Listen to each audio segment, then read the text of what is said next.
Salut les cathos, aujourd'hui nous sommes le 2 février et nous fêtons Sainte Catherine de Ricci.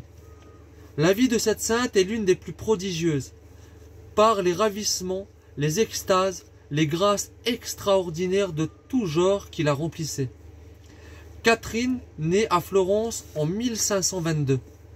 Dès l'âge de 3 ans, on la voyait s'exercer à la prière, rechercher la solitude et le silence pour s'y livrer plus à l'aise. Et sa prière était si recueillie qu'elle y paraissait l'esprit absorbé en Dieu, et comme plongée dans la contemplation de ses mystères. La passion de Jésus-Christ était déjà l'objet des vives ardeurs de son amour, et elle préludait par ses exercices enfantins à ses admirables dévotions envers Jésus-Christ crucifié, qui est le caractère le plus éclatant de sa vie. Elle prit le voile à 13 ans.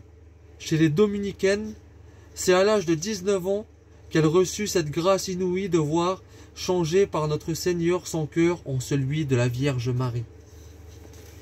Quelques mois après, elle eut une mémorable extase de la Passion qui dura 28 heures et dans laquelle elle assista successivement aux détails de toutes les scènes de la Passion du Sauveur, paraissant elle-même par ses gestes subir chacun des supplices dont elle était témoin.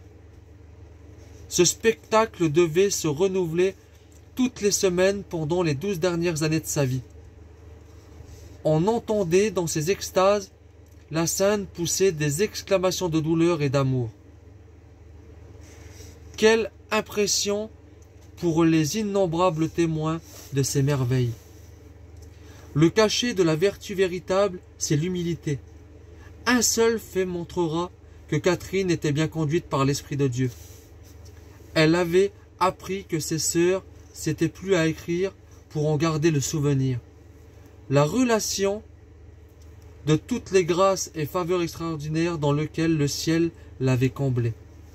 Elle n'eut point de repos avant d'avoir mis la main sur tous ses écrits.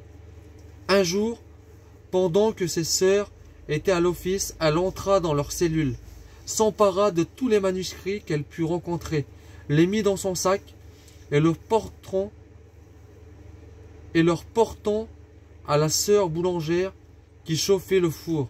« Tenez, lui dit-elle, brûlez vite tout ceci, car malheur à nous si on le trouvait dans la maison. » Sa dernière prière fut « Pater Noster ».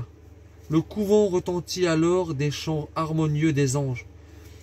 En différents lieux, de saints personnages eurent la vision d'une magnifique procession de saints et de saintes. Au bout du cortège, Jésus conduisit en triomphe sa glorieuse épouse. Que Dieu vous bénisse, et à plus les cathos.